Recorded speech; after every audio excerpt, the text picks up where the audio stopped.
Let's talk a bit more about, Beverley, about the fire damage. Could you give us a sort of a monetary value on that, the sort of fire damage to a lot of these crops? Sure. I know smoke damage is also another thing that really affects the wine farmers. Okay, so fire damage really is the added negative impact that gets added to drought and adds another whole a layer to the crisis that we already have. So far, about 82 hectares have been declared in the Western Cape to have been destroyed. Some of them are obviously wine growing areas, some of them are fruit, that doesn't help us in the long run because, of course, we've got added expenses relating to that.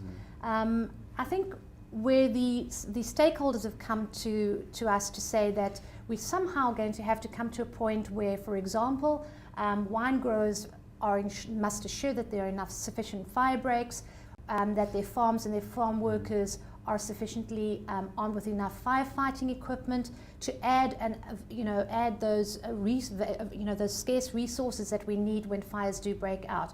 That also certain brush that has been has gone up and flared up into huge fires.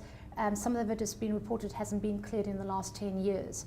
And so we know that that is very important to keeping our fields clean and clear and have fire breaks installed. Beverley, finally, what is the feeling amongst a lot of these fruit and wine farmers, this sort of outlook? Because large parts of the Western Cape haven't really entered their sort of official rain season yet. So the drought, how long are we looking at? Well, let's give an example. For example, the grain farmers, they've lost their crops for the season. They can't grow until November. So they're without money between now and November. That's really, really serious.